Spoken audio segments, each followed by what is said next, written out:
Welcome to Walk Thru the Bible, Susan Michael's 12-month journey through the most exciting book on the planet. It will transform your life one page at a time. Be sure to subscribe for future episodes that will ignite your faith and bring your Bible to life. Now, let's join our host, Susan Michael. Well, hey there, welcome back. This is Walk Thru the Bible, week 31. This week, we are reading in the Daily Bible the dates of July 30 through August the 5th, or the pages of 963 through 999. Now, this week, we're going to get to know the prophet Jeremiah's personality a little bit. We're going to kind of put our feet in his shoes as he complains to the Lord. But we're also going to see how the Lord uses him in certain prophetic acts, and we're going to talk about Josiah some more. So lots to cover. Let's get started.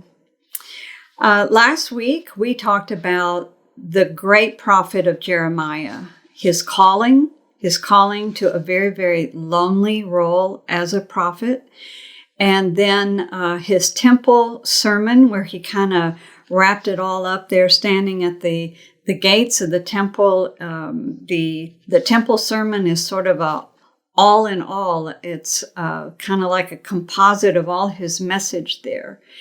And so this week, I want to talk a little bit about Jeremiah's personality, because I think we can all relate to this.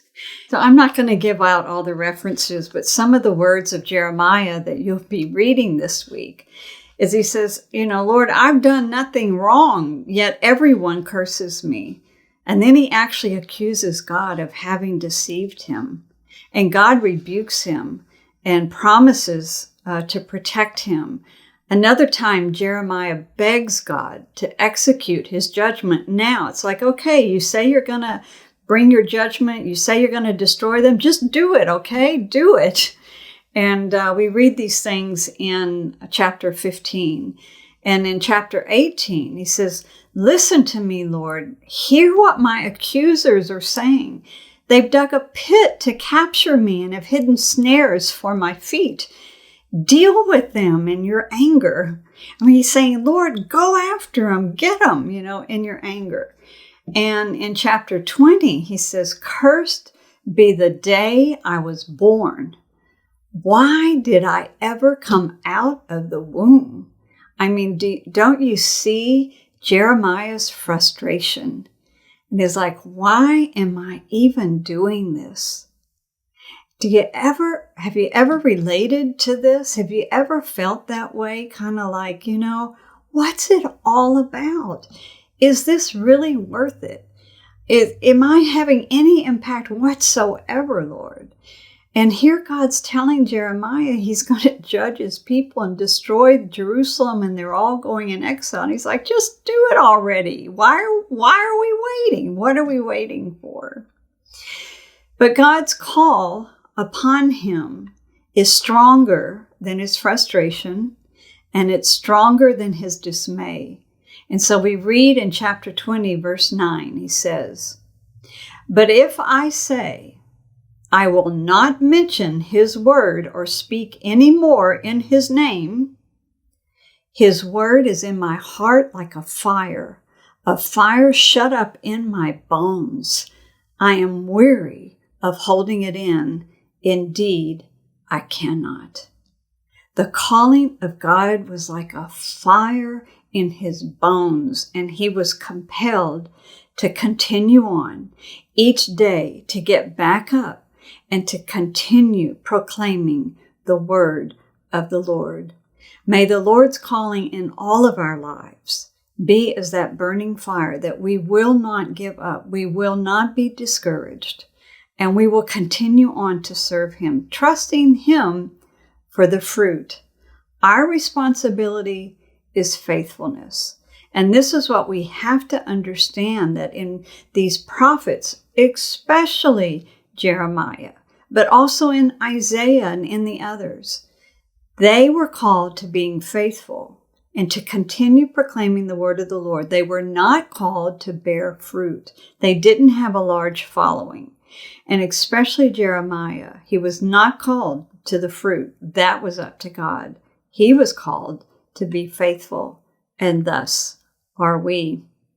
Then the Lord also had Jeremiah do what I call prophetic acts. It wasn't just to proclaim the word. He actually had to act out the word, or to give the word at a place where there was an example, a word picture nearby. So last week I talked about how God called him to go stand at the door to the temple and to proclaim about the temple. You say the temple, the temple, the temple, but you're just using it as a lucky charm. It's not going to protect you in the end. Well, this week we read where God told him to go to the gate where the kings sit. This is the gate of the city where the kings would sit. And he was to prophesy that they were not keeping the Sabbath. Now remember, why is the Sabbath important? Because the Sabbath was the sign of God's covenant with his people, Israel. And they were not obeying it. They weren't paying it any attention. And so he went and he proclaimed that they needed to obey the Sabbath. God also told him to go to the potter's house and to declare to the people that they were like clay in the hand of the potter. What a perfect example that God, the creator of the universe, he's the creator. He's the potter. They're nothing but like clay in his hands. He'll do whatever he wants to with them. Or he told him to go to the potsherd gate. Now, the potsherd gate is where they threw away the old pieces of clay pots. Now, you might say, why? They had a special gate just for that? Well, no. It was probably the gate that went out to that area. But keep in mind that the people didn't have a lot of things like paper and papyrus and all of this. They used potsherds. They wrote on the clay. They used it for all of their utensils, all of their pots. Everything was made out of clay. And when they'd break a piece of potsherd, when they'd break a pot, they'd have pieces of potsherds, and they needed to get rid of them. So they would go out this gate, probably towards the Valley of Hinnom, which had become a dump, a refuge, and they would throw the broken pieces of clay there. So God tells them to go there, and then he says, tell them I'm going to smash them to pieces like a jar. So, you have a beautiful big clay jar, maybe a big water pot stood 3 feet off the ground. And God's saying, don't trust in that water pot because I'm going to crush it into pieces. That's God's judgment that was coming. So now let's get back to our story about Josiah and to understand what's happening here during these days of Jeremiah. So as I mentioned last week, Josiah became king when he was 8 years old. And so he's hearing Zephaniah and he's hearing Jeremiah. So by the time he's a teenager and he's able to make more decisions and do things, he begins to reform. He begins to get rid of the idolatry.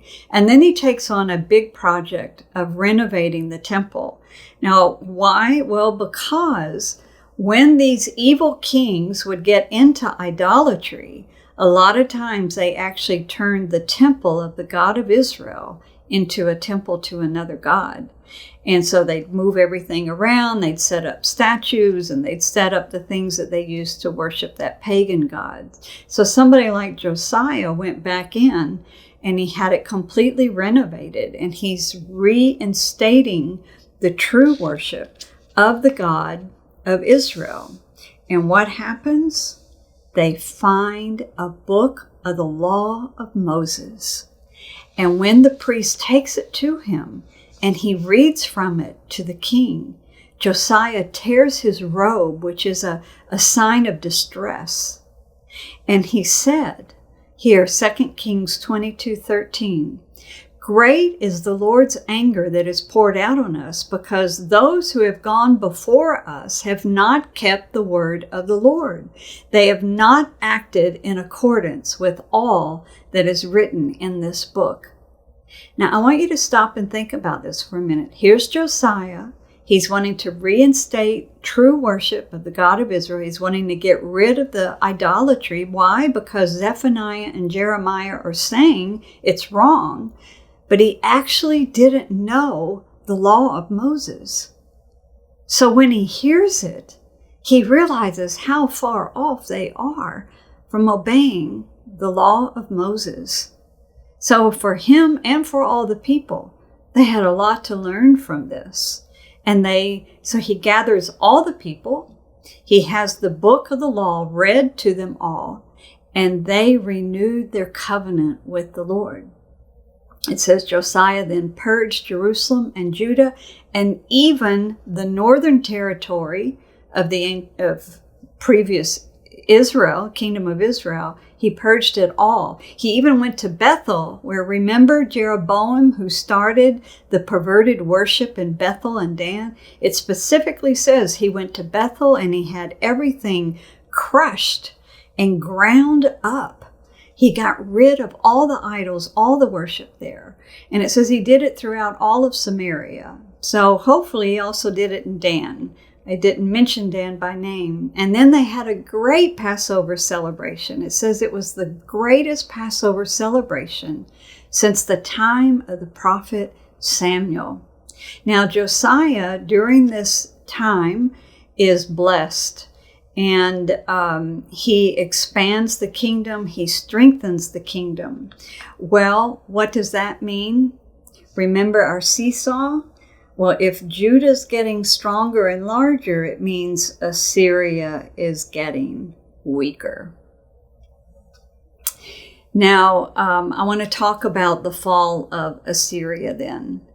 The fall of Nineveh comes first, and it is roughly 40 years after the prophet Nahum said that Nineveh would fall. So in 612 BC, a coalition of the Babylonians, the Medes, and the Scythians went against the city of Nineveh, because that was the capital of what was left of the Assyrian Empire, the weakened Assyrian Empire, I should say.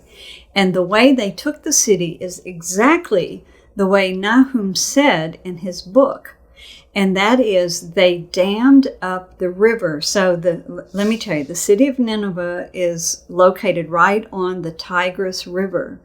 But there is a tributary off the Tigris River that is called the river, let me find the name, Khoser, Khoser, the Khoser River. It went right straight through the city of Nineveh. Because remember, Nineveh was huge. And Nineveh it was a beautiful city. It had hanging gardens. It had a zoo. It had over 100,000 people lived inside the city of Nineveh. So they had their own river. Well, the enemy came along then, and what did they do? They dammed up that river, and it backed up into the city of Nineveh, and it flooded it. And the bricks dissolved, and they began to fall in because of the moisture from the water. That is exactly what the prophet Nahum said in chapter 2. And I said that the palace would fall in.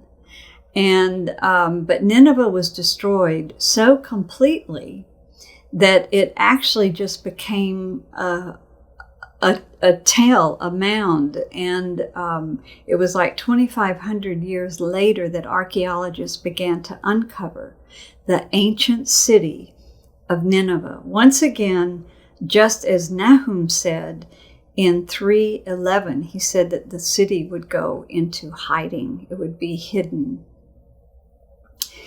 Now, we have Nineveh falls and the Assyrians retreat, and they retreat farther north, and they're getting weaker and weaker.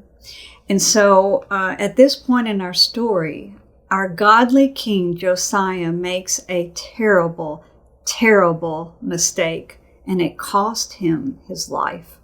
Josiah goes to battle when the Lord has not told him to go to battle. And it's a defeat, and he loses his life. So what's happening? In 609 BC now, Nineveh has fallen, and Assyria's been driven back. And so Egypt comes up from the south, up the international trade highway to go and help Assyria to fight against this coalition with the Babylonians. Well, Josiah hates the Assyrians. The Assyrians had destroyed the northern kingdom of Israel. They had come against the south. They had taken many cities in the south. And they were evil, and he hated them. So he didn't want Egypt to go up and to help Assyria. So Josiah takes his own troops to the city of Megiddo and confronts the Egyptians. Now, why Megiddo? Because the international trade highway, when it gets up to the city of Megiddo, it turns and goes through the Jezreel Valley all the way over to the Sea of Galilee. And at that juncture, the small troops of Judah had the opportunity to maybe surprise the Egyptian troops and to actually defeat them. But Egypt is much bigger than Judah. And so the king of Egypt, Necho, says to Josiah, he sends his messengers and they say, we don't have any problem with you, Josiah of Judah. Why are you getting in our way? And they're like, there's no battle between us. And Josiah persisted, and he went to battle, and he is mortally wounded, and he dies. And so now Judah is a part of Egypt. Very sad, because Josiah, with his reforms, really could have done what maybe extended the life of Judah for decades. We don't know what all he could have done, but he ran out ahead of the Lord, and he confronted the mighty Egyptians, and he paid for it with his life. Now, Egypt then, one of Josiah's sons becomes the king in his place, but he's only there for, I think, 3 months, and he's replaced by the Egyptians. They put another son of Josiah as king, and they changed his name to Jehoiakim. So Jehoiakim was a vassal of Egypt. He paid tribute to Egypt.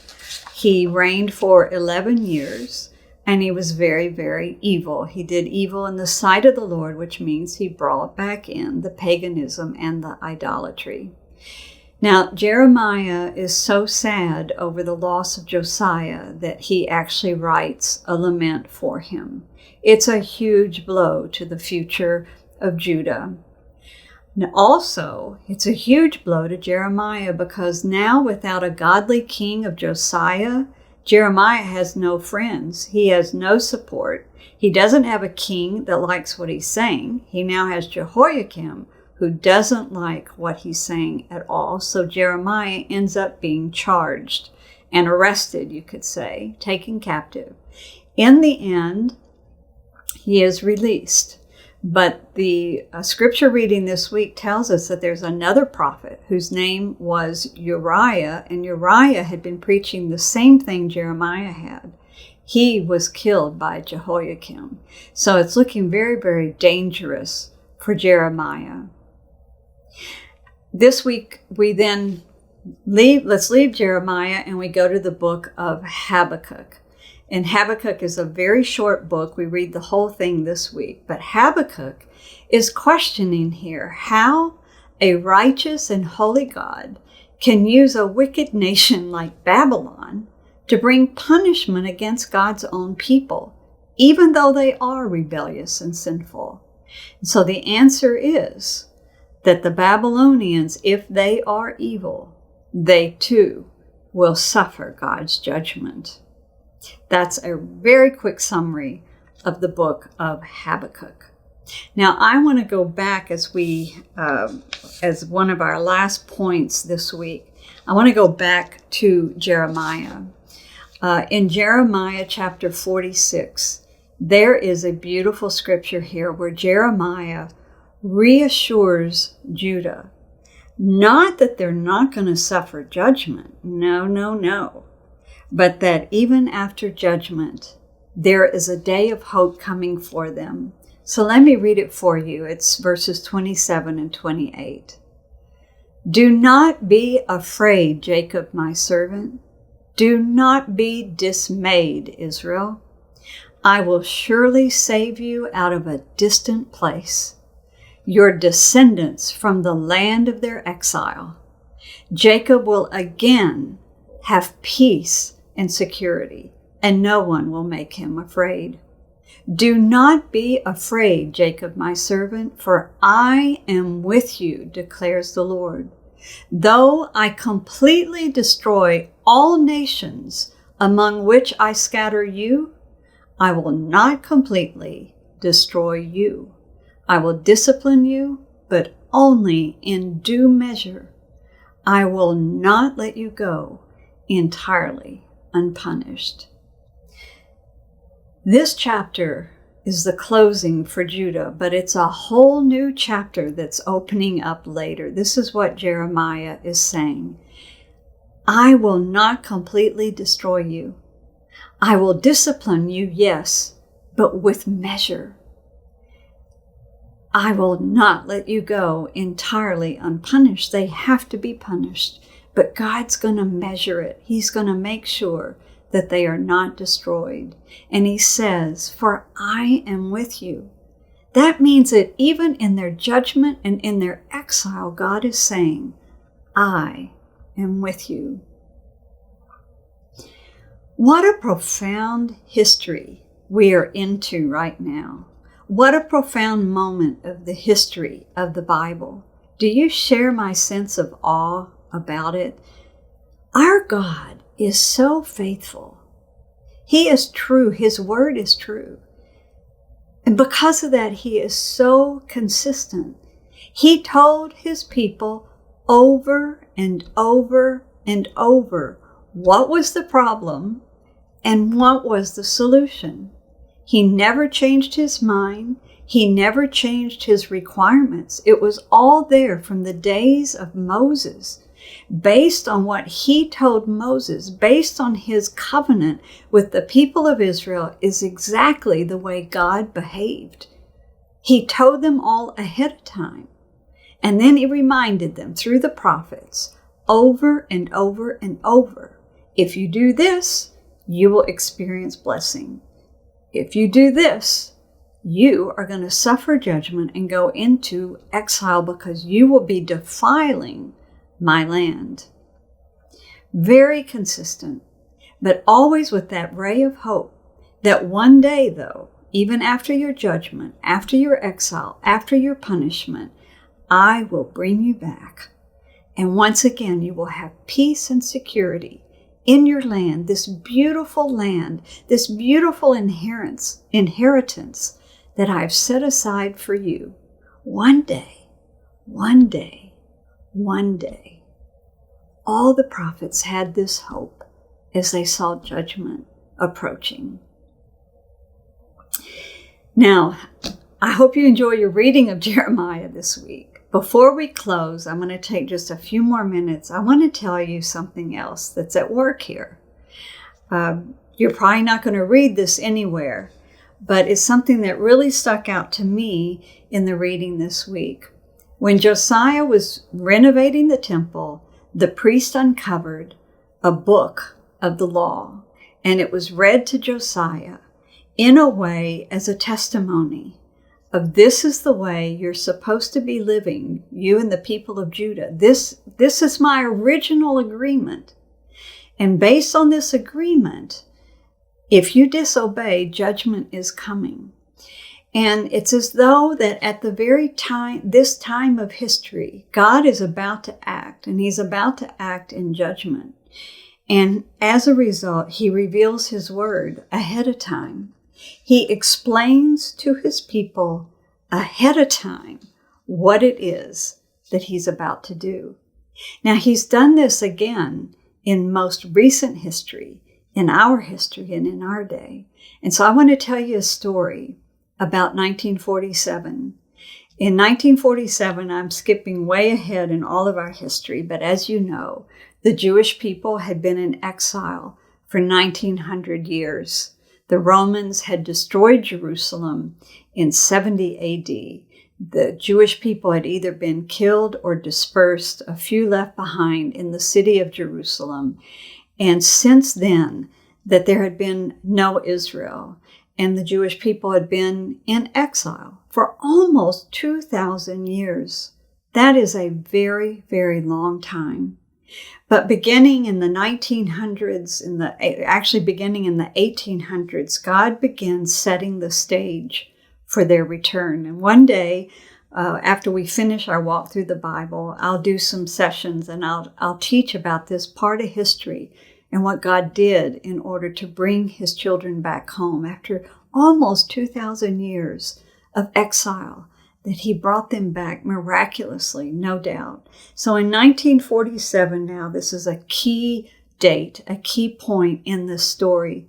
The United Nations is considering what to do with this ancient land of Israel. The British had said we want it to be a homeland for the Jewish people, but then all this fighting erupted.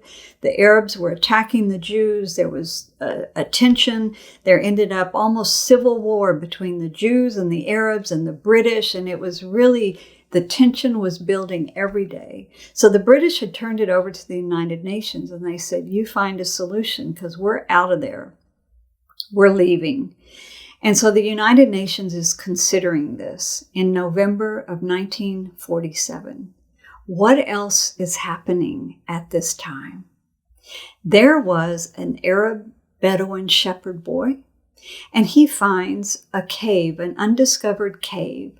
And so he throws a rock into the cave to see if there's anything in there, what might be in there. Of course, it's dangerous to go into a dark cave not knowing, are there animals in there? What's in there? And the rock hits upon a jar, and he goes in, and he hears it break. He hears the jar break. So he goes and he gets a friend, and he brings him back, and they go in and they find what are ancient scrolls that have been hidden inside clay jars. These scrolls had been hidden there since the days before Christ. And because of the destruction of the temple by the Romans, they had been left there for 2,000 years in this ancient, hot, dry desert climate there that preserved them. And so there was a professor at Hebrew University, Professor Sulkanik, and he found out about the existence of these scrolls, and he was able to purchase 3 of them, and he took them to his home, and he unscrolled the scroll. You'll know the Dead Sea Scrolls. One of the scrolls was the entire book of Isaiah, and he's sitting there in his home on November 29th, 1947, and he's looking at the fragment, the scroll of the book of Isaiah. And he said that while he was reading the words of Isaiah, he was listening on the radio to the United Nations vote taking place in New York. And the vote was in favor of the partition of the land, that there could be a Jewish state on parts of it, and there could be an Arab state on the other parts of it, and that the British were leaving in May 1948. And so that paved the way legally for the Jewish state to be declared then in May 1948 when the British pulled out. So here it is. The professor is looking at the words of Isaiah, and he is listening to this amazing historic vote paving the way for the reestablishment of Jewish sovereignty in the ancient land of Israel. And he's reading these words out of Isaiah 40. Comfort ye, my people, says the Lord. Speak ye comfortably, speak tenderly to Jerusalem, and cry unto her that her warfare is accomplished, that her iniquity is pardoned. For she hath received of the Lord's hand double for all her sins. God had revealed his word at the very point in history when he was fulfilling that word. That's what happened in the days of Josiah when they found that ancient book of the law. It was God saying, this is what's going to happen. And here in 1947, he reveals his word to the Jewish people that it's over. They've paid. The exile is over. It's time to come home. Speak the words tenderly to Jerusalem. It's a whole new era. Isn't that exciting? That is the amazing God that we serve. He is so consistent that when he's about to act, he uncovers the writings from 2,500 years ago to 4,000 years ago. And he says, that's what I'm about to do. And so he does. Be blessed in your reading of the Word this week. I'll see you back here next week. And until then, God bless.